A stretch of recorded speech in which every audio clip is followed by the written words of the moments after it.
Bientôt, le réajustement du calendrier électoral pour les élections de gouverneurs et sénateurs. Patricia Seya, rapporteur de la centrale électorale, l'a dit ce vendredi. 15 milliards de francs congolais, c'est le montant net que le gouvernement a mis à la disposition des populations victimes des atrocités à l'est de la République démocratique du Congo. Présidentielle au Sénégal, l'incertitude persiste et la tension monte entre le président Macky Sall et le Conseil constitutionnel qui a invalidé le report de l'élection. Des appels à manifester ont été lancés pour ce vendredi et samedi. Bonsoir à tous et bienvenue si vous nous rejoignez sur Télé 50. La Commission électorale nationale indépendante a annoncé ce vendredi pour très prochainement un réajustement dans les calendriers électoraux en ce qui concerne les élections de gouverneurs et sénateurs. Dans un communiqué signé par son rapporteur Patricia Seya, le bureau de la CENI a évoqué des contraintes d'ordre financier à la base de ce report. Entre-temps, les candidats continuent de déposer leur dossier. C'est le cas ce vendredi de Sylvestre Loumi, issu de la communauté Tekeumbu. Aujourd'hui, c'est une grande joie pour la communauté Tekeumbu. Je viens de déposer la candidature comme candidat gouverneur de la province-ville de Kinshasa. Je suis désigné, mandaté par les chefs coutumiers et la grande notabilité Tekeumbu, autochtone de la ville-province de Kinshasa. Je dispose d'un projet pour la ville-province de Kinshasa dénommé une ville pour tous, Kinshasa pour tous. Cela doit permettre de faire cet espace une ville de résilience qui sera beau à vivre comme ça a été toujours auparavant. Alors, je demande aux chers élus députés provinciaux de la ville-province de Kinshasa de me faire confiance et je vais travailler avec eux. Dès que je serai là, je vais faire de mon mieux afin qu'ils soient servis par rapport à leur attendement pour la gestion de cette capitale. Nous, avec le chef, j'ai les clés de déverrouillage pour cette province ici. Donc moi, je suis en train de ramener les choses en ordre. Contre le Koulouna, lutter contre les antivaleurs. Donner la possibilité aux Kinois et Kinois de mieux vivre dans cet espace. Je le disais au sommaire, le gouvernement congolais vient de mobiliser plus de 15 milliards de francs congolais comme contribution à la mobilisation des fonds d'assistance aux victimes de la guerre à l'Est et des catastrophes naturelles à travers le pays. C'est au cours de la soirée des solidarités organisée à Fleuve Congo Hôtel par la Caisse des solidarités des gestions humanitaires des catastrophes. C'est le représentant du chef de l'État à cette cérémonie, le Premier ministre Jean-Michel Sama Lukonde, qui a annoncé la mobilisation des 15 milliards de francs congolais à mettre à la disposition de la Caisse pour organiser la réponse aux besoins humanitaires d'urgence estimés à plus de 55 milliards de francs congolais. Au nom de Monsieur le Président de la République, chef de l'État, Son Excellence Félix-Antoine Tshisekedi Tshilombo, que j'ai l'honneur de représenter en cette soirée spéciale dédiée à la solidarité nationale. Pour ce soir, je voudrais annoncer, cette fois-ci, un chèque de 15 milliards de francs congolais. Sur place, quelques ministres et responsables des institutions présentes ont tour à tour donné leur contribution à l'instar de l'INPP avec 15 000 $, les 102 derniers jours, la RVA et bien d'autres. Ces contributions interviennent après que le ministre des Affaires sociales, Actions humanitaires et Solidarité nationale Modeste Moutiga ait donné les tonus à cet événement et appelé les partenaires en appui à la réponse du gouvernement à travers la CSNGHC. Appel réitéré par Madame Gisèle Ndaya, PCA de cet établissement public en charge de la gestion humanitaire des catastrophes. Je remercie premièrement le président de la République, chef de l'État, son Excellence Félix-Antoine Tshisekedi Tshilombo. C'est lui qui est l'initiateur de la création de cette caisse. Et je remercie le Premier ministre du gouvernement, son Excellence Jean-Michel Sama Lukonde, et plus particulièrement aussi le ministre des Affaires sociales, Action humanitaire et Solidarité nationale, et tout le monde qui a mis la main dans la poche pour contribuer. Cette campagne des collectes des fonds traduit l'urgence de doter des ressources supplémentaires à la Caisse des solidarités nationales et de gestion humanitaire des catastrophes pour soulager tant soit peu la peine des déplacés internes et des victimes des catastrophes dénombrées dans plus de 15 provinces de la République démocratique du Congo. Dans l'actualité également, les questeurs de l'Assemblée nationale Moïse Agé-Age Matembo Toto a reçu en audience ce vendredi le président de la jeunesse katongaise, Franck Kaboun. Ce dernier est très satisfait de l'élévation de l'un de leurs et souhaite que cette présence au bureau soit définitive. L'élévation de Moïse Agé-Age Matembo Toto au poste de questeur de l'Assemblée nationale fait des heureux dans la communauté. Ce vendredi, le président de la jeunesse katangaise a personnellement fait les déplacements en compagnie de quelques membres pour présenter ses civilités et le féliciter pour sa brillante élection incontestable. Élu de l'Oboudi dans le Lualaba, il ne fait aucun doute que Moïse Agé-Age Matembo Toto va se donner à 100% pour le mieux-être de sa communauté et le service de la République en général. Premièrement, nous sommes venus présenter les civilités à un fils digne du Katanga. En ma qualité de président de la jeunesse katangaise, accompagné de ma délégation, nous sommes venus féliciter l'un des nôtres qui a fait la fierté d'être maintenu dans les bureaux d'âge de l'Assemblée nationale.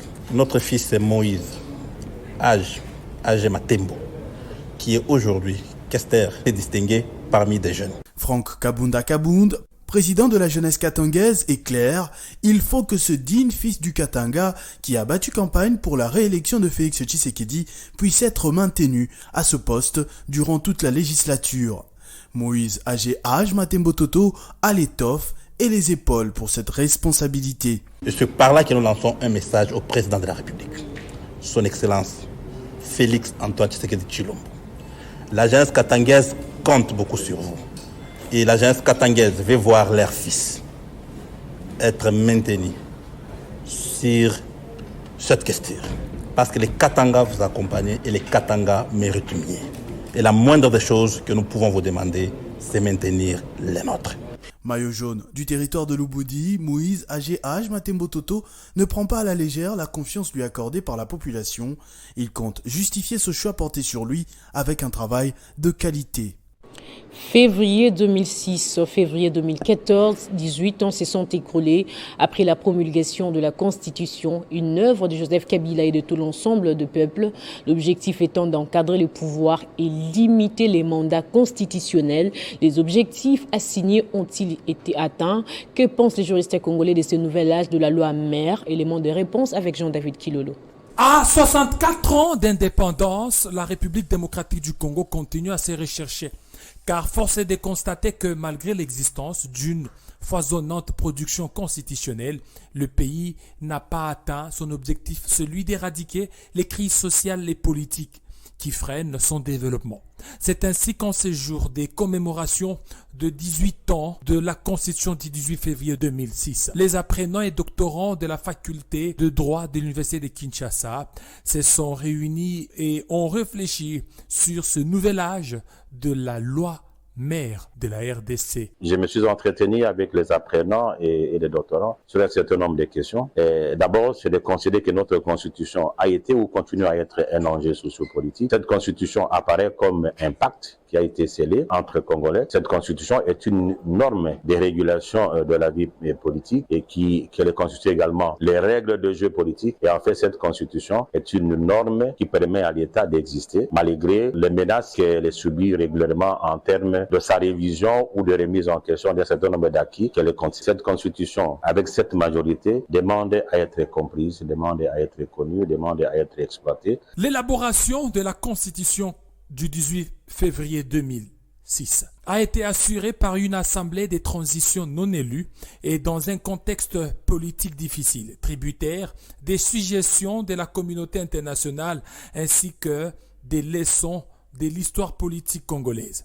Cette constitution se propose de mettre en place un système démocratique rompant avec les pratiques antérieures d'exercice du pouvoir. Ce texte semble avoir atteint les objectifs qu'il s'était fixés, à savoir la limitation et l'encadrement du pouvoir.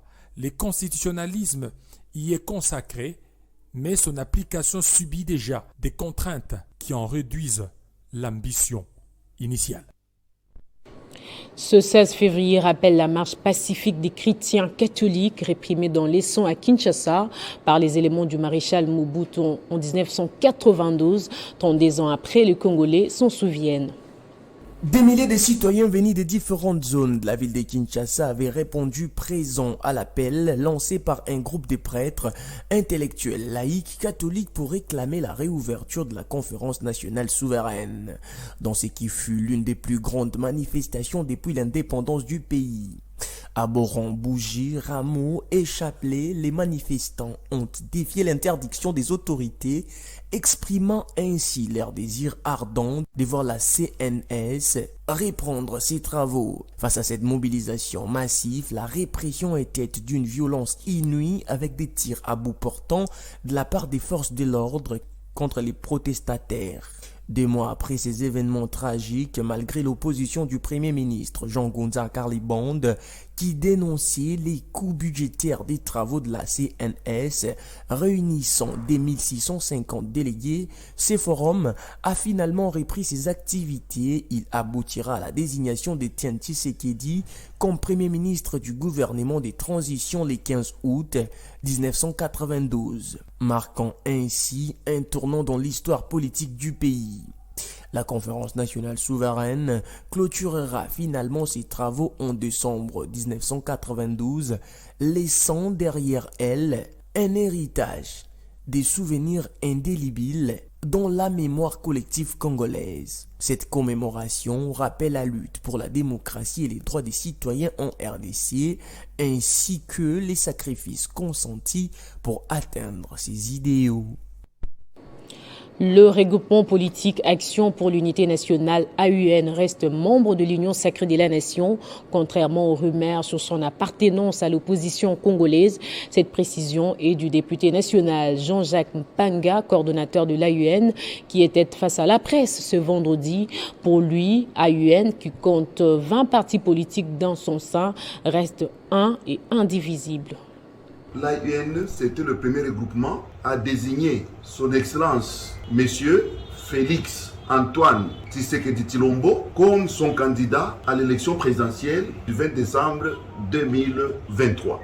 L'AUN, comme d'autres regroupements politiques, a marqué sa présence visible lors du dépôt des candidatures à la CNI de son Excellence Monsieur le Président de la République Félix Antoine Tshisekedi Tshilombo.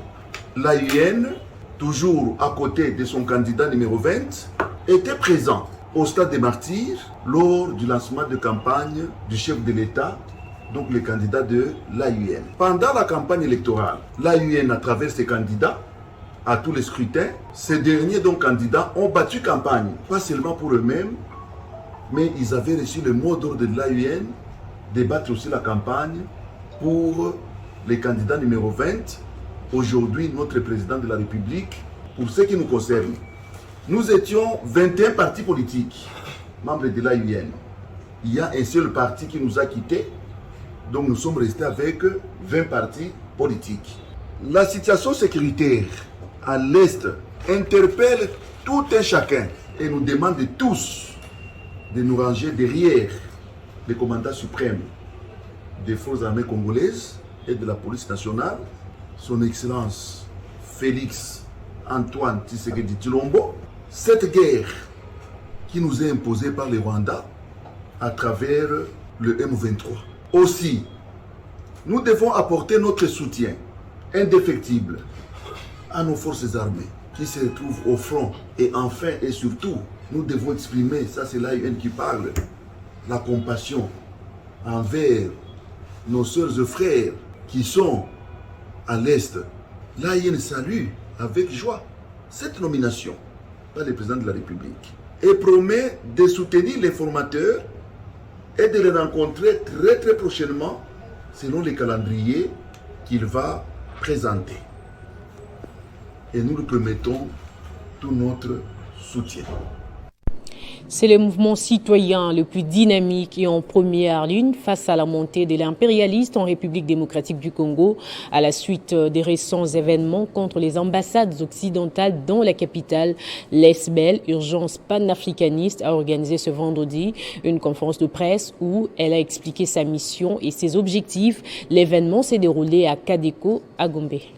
Organisation non violente, mais se distinguant des autres mouvements citoyens congolais par son caractère anti-système et non pro-démocratie. Ce vendredi est un vendredi d'éclairage au restaurant India à Gombe. Le mouvement citoyen est venu mettre au clair sa mission. Nous combattons le néocolonialisme, nous combattons l'impérialisme sous toutes ses formes, que ce soit culturel, politique, économique et spirituel. Notre combat est bicéphale. Quand on dit bicéphale, ça veut dire que nous avons compris que le néocolonialisme n'existe parce qu'il y a d'un côté les dirigeants occidentaux et d'un autre côté les dirigeants africains. L'organisation est à ce jour à la base de plusieurs actions dénonçant l'implication des États-Unis d'Amérique dans la situation que connaît la RDC dans sa partie Est et appelle le pays à pouvoir tisser des liens avec des partenaires nouveaux ouverts à un monde multipolaire. Isolé, le Congo est un grand pays, l'Afrique est un grand continent, nous pouvons entretenir des relations d'égal à égal avec la Russie, nous pouvons entretenir des relations d'égal à égal avec l'Iran, nous pouvons entretenir des relations d'égal à égal avec la Chine. Donc on demande qu'il y ait une relation temporaire avec la Russie, avec l'Iran, avec la Chine, mais nous ne demandons pas qu'il y ait une collaboration éternelle, parce que certains Africains pensent qu'ils sont faibles, parce qu'ils ne sont pas intelligents, pas très intelligents devant les Occidentaux, et que très souvent ils se couchent devant ces officiers-là. Nous demandons une collaboration sincère, véritable, d'égal à égal avec d'autres partenaires qui sont en contradiction avec les États occidentaux. Urgence panafricaniste est une organisation non gouvernementale fondée et présidée par Kémy Séba, un mouvement panafricain existant sur toute l'étendue du continent et dans la diaspora où se trouvent également des afro-descendants. Le recteur de l'université de Goma, le professeur Mouindo Mugana, a procédé vendredi au lancement officiel d'un incubateur. Il a pour objectif de contribuer à la promotion de la culture entrepreneuriale et au développement des outils d'encadrement des investisseurs pour lutter contre le chômage au sein de la jeunesse. Pachiko Kavundama. Cet incubateur dénommé Tchem Yabiachara, lancé par l'université de Goma, a plusieurs objectifs, notamment accompagner la conception des projets de l'entreprise, permettre aux entreprises naissantes et existantes d'accéder à un coaching adapté au profit de leurs projets. C'est la faculté des sciences économiques qui va le gérer, avec comme mission principale lutter contre le chômage, selon le professeur Anselme Kitakia, doyen de cette faculté. Comme vous le savez, le chômage des jeunes est au nombre des grands défis auxquels la RDC est confrontée. Et du coup, nous avons compris que c'est à travers notamment aussi les enseignements à l'université que nous pouvions déjà préparer nos étudiants à la culture d'entreprise. En lançant officiellement cet incubateur, le recteur de l'université de Goma, le professeur Mouindo Mwanda, croit à un avenir meilleur des jeunes étudiants qui finissent leurs études. Comment mettre les étudiants dans les conditions d'utiliser le savoir-faire, correspondre à ce qu'ils ont en tête avec ce qu'ils ont en poche?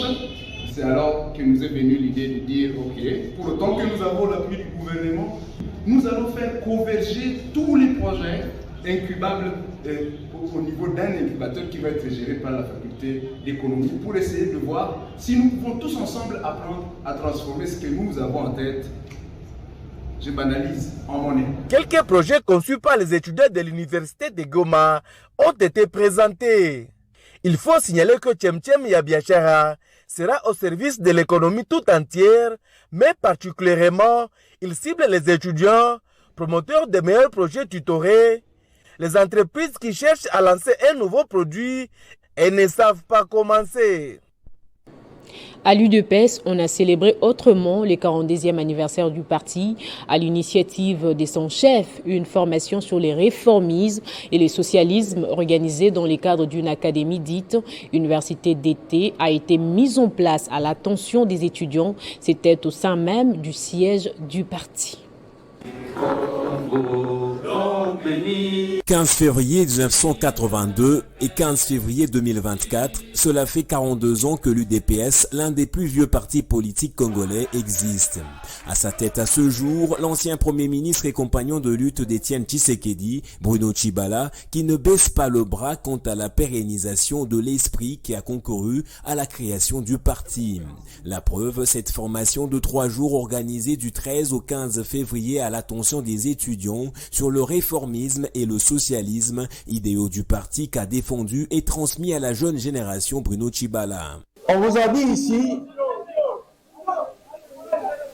que le rôle d'un parti, c'est la conquête et l'exercice du pouvoir. Du moins, l'autre moitié de l'UDPS, à laquelle vous avez fait allusion tout à l'heure, la situation sociale des gens reste la même. Aux côtés de lui, d'autres personnalités du parti ont aussi pris la parole au cours de cette activité scientifique pour expliquer le bien fondé d'un réformisme politique, l'objectif étant d'encourager la jeune génération à approfondir sa connaissance du débat politique et à mener des bons combats pour l'intérêt de tous. On adhère dans un parti politique, c'est un frère qui vous a amené, ou le créateur est de votre village, ou c'est votre oncle, mais on ne sait pas qu'est-ce que ce parti politique-là veut. Pour les participants, cela a été un moment clé de réflexion et de transmission de valeurs fondamentales défendues par l'UDPS. Ces étudiants qui ont aussi eu l'occasion de participer à l'échange à travers les questions sont venus des différentes universités et instituts supérieurs de Kinshasa. En visite de courtoisie auprès du patron de l'ARSP, Mireille Massango Bimuluko, député national élu de Lubumbashi, est venu porter son soutien aux actions de Miguel Cachal et lui présenter quelques doléances dans le domaine entrepreneurial concernant la jeunesse de la province du Haut-Katanga. Nous sommes venus voir l'autorité pour présenter d'abord les civilités. Parce que depuis qu'il est là, nous, on était dans les champs de la campagne électorale et Dieu nous a permis, on a eu quelques résultats, quelques satisfactions et en rapport avec les messages du chef de l'État, son Excellence Félix Antoine Tshisekedi Tshilombo, dans son discours, il avait mis un point qui nous a beaucoup intéressés, c'est sur l'encadrement des jeunes, l'entrepreneuriat de la jeunesse.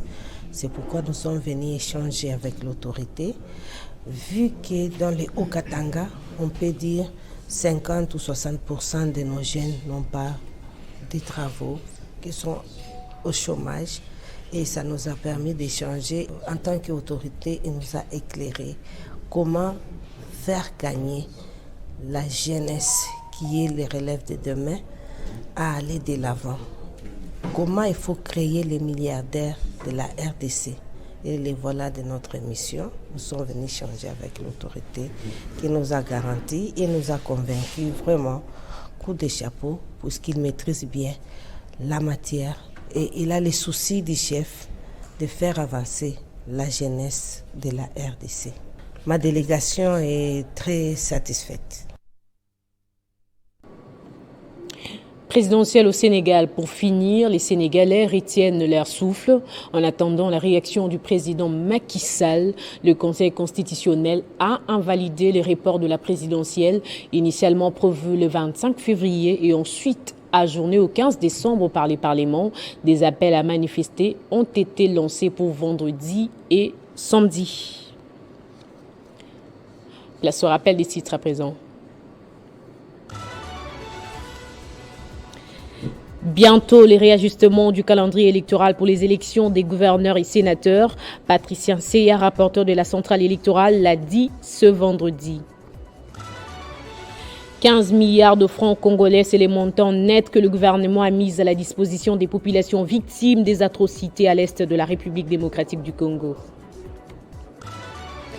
Présidentielle au Sénégal, l'incertitude persiste et la tension monte entre le président Macky Sall et le Conseil constitutionnel qui a invalidé le report de l'élection. Des appels à manifester ont été lancés pour ce vendredi et samedi. C'est ainsi que s'achève cette édition. Merci de rester en compagnie de nos programmes.